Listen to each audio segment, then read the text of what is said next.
pourquoi le pilote, ou le commandant plutôt, est assisté d'un copilote. Bienvenue à tous, je suis ravi de vous retrouver dans cette nouvelle vidéo. J'espère que vous allez bien, que vos vols se passent bien si vous pilotez et que tout simplement l'aviation vous fait toujours autant kiffer, vibrer, appelez ça comme vous voulez, bref, que ça vous procure du plaisir. Alors dans cette vidéo, je vais vous dire vite fait, en quelques points rapides, ça va être très rapide, pourquoi un pilote, donc un commandant de bord, il est assisté d'un copilote. Alors tout d'abord, en cas d'incapacité soudaine.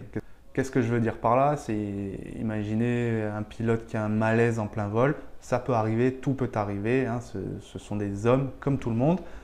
Et ben, le copilote, il va prendre tout simplement le contrôle de la machine et se poser sans aucun souci. Alors que si il n'y avait pas d'autres pilotes avec lui, c'est compliqué. Les avions de nos jours, pour l'instant en tout cas, ne permettent pas de pallier au fait qu'il n'y ait plus de pilote dans le cockpit. Ça viendra certainement un jour, mais c'est un autre débat. On ne débattra pas là-dessus dans cette vidéo.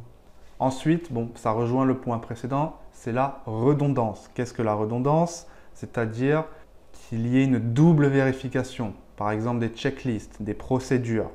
C'est-à-dire quand un pilote va faire une checklist, celui d'à côté va vérifier. Comme ça, il y a une double vérification. Et c'est également le cas dans tous les systèmes d'un avion. Il y a une redondance des systèmes. Ça veut dire que si un système tombe en panne, le second va prendre le relais et du coup, l'avion continuera à fonctionner normalement. Ensuite, la répartition des tâches. C'est-à-dire qu'il va y avoir un pilote qui va piloter, qui va manœuvrer l'avion et l'autre, il va s'occuper des communications, par exemple. Et enfin, pour une question de sécurité.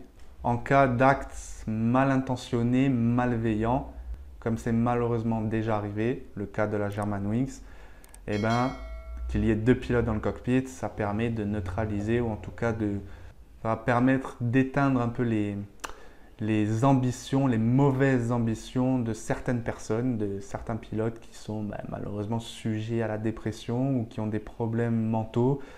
Ils ne devraient pas être à bord, mais bon, le secret médical fait qu'ils sont à bord, comme c'est le cas, ça a été le cas pour la Germanwings. Voilà. Donc, pour moi, ça permet d'augmenter la sécurité, qu'il y ait deux pilotes dans le cockpit. Voilà, tout simplement. C'est la fin de cette vidéo. N'hésite pas à mettre ton avis en commentaire et surtout, abonnez-vous à la chaîne. C'est super important pour la survie de celle-ci, pour que je continue à créer des vidéos tout simplement. Activez la cloche pour être informé. Moi, je vous dis à bientôt pour de nouvelles vidéos. Ciao, ciao!